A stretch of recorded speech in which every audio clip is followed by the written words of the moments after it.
परमात्मा कहते माला तो कर में फिरे और जीव्या फिरे मुख माही, और मन तो तेरा कहीं और घूम रहा, ये तो सुमन नाही। 108 मंत्र आपको बताए जाते हैं, ज्यादा भी कर सकते हो कोई बात नहीं, और किसी दिन कम भी रह जाता, चिंतित नहीं होना चाहिए, क्योंकि परमात्मा को पता है काल ने यू एजेंट छोड़ रखा मन कि यू भक्ति ना करने दे तुमने। लेकिन कुछ दिनों के बाद आत्मा इस पे प्रभावी हैवी हो जाएगी और बैठ के इस पे भजन कराया करेगी। फिर श्वास का मंत्र आ जाता है, ये मन भागता है, फिर थोड़ी देर पाछे फिर चेतन हो जाए, फिर करे, तो ऐसे करता रहे, ऐसे अभ्यास बनेगा इसका, ऐसे ही चलता है। और कुछ दिनों के बाद आपको रात्रि में भी, स्वप्न में भी आपका सिमरण शुरू हो जाया करेगा, सोते सोते सोते सोते श्वास उश्वास से। और एक श्वास उश्वास की इतनी कीमत है सतनाम की, 2 अक्षर की। और तीसरे का तो कहना है कि सार नाम तो वो तो एक का जपया हुआ घना काम करते हैं। तो इतने धनी बन जाओगे आप इस भक्ति से। ये भक्ति और फिर आशा, आशा यहाँ के नहीं रखा, जरा अंत में आपकी इच्छा, किसी बेटे या बेटी में, कार या कोठी में, पोते या पोती में, किसी प्रकार देवता या देवती में, किसी भी सतीथि। मान लीजिए आप वृद्ध होगे और उधर से आपकी बेटी विधवा होगी, तो आपके साथ काल ने यू और एक जाल कर दिया, बेटी वही विधवा होगी जो नाम तो दूर होगी। अगर बेटी भी नाम ले रही होगी तो नहीं हो सकती उकचुक, गारंटीड बात है। और ऐसा हो जाता है तो फिर आपके मन में काल पैदा करेगा प्रेरणा, बता क्या होगा बेटी का, क्या होगा बेटी का। वह बेटी महात्मा रह जाएगी, फिर वहीं की से पशु बनकर वहीं फिर हल खींच रहा होगा। एक किसान था, परमात्मा की आत्मा था, कहते हैं जो जन मेरी शरण है।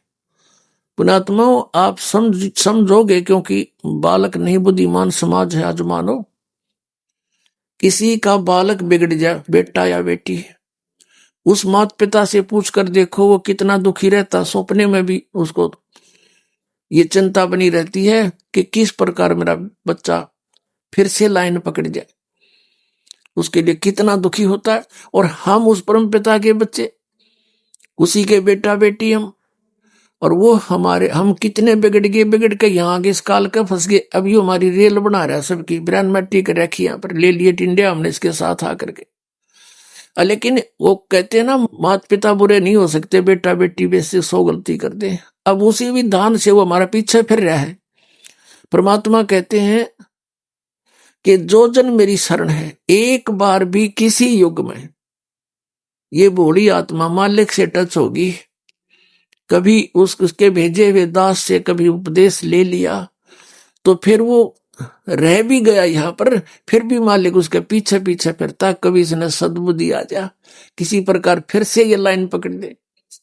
तो ऐसा ही एक किसान था, अब उसके पास परमात्मा गए और उसे राम रमी करी, क्योंकि पिछला संस्कार जो होता है उसमें गुण होते हैं।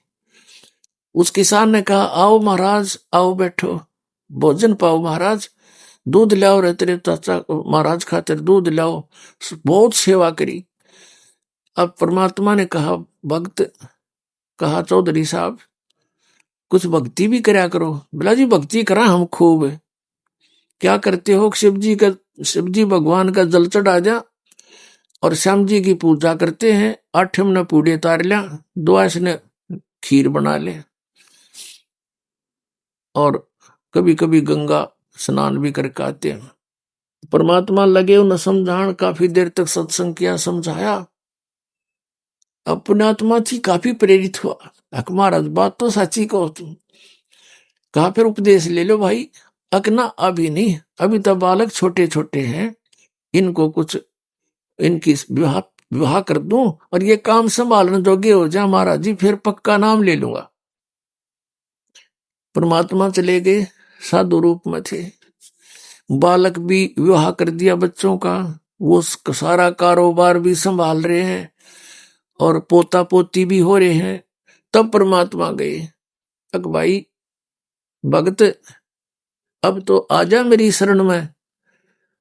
ने बोला महाराज जी तू अच्छा पीछे पड़ा, मेरे छोटे छोटे पोता पोती हैं, बच्चे खेतों में काम करें, इन बालका ने कौन खिलावेगा। इब नहीं माड़े ये बालक ठीक हो जाने दे, पोते पोती माड़े बड़े हो जा थोड़े से, फिर आना। अब वो फिर गए परमात्मा, 5-7 वर्ष के बाद बुढ़े की टिकट कटी पाई, वो मर लिया।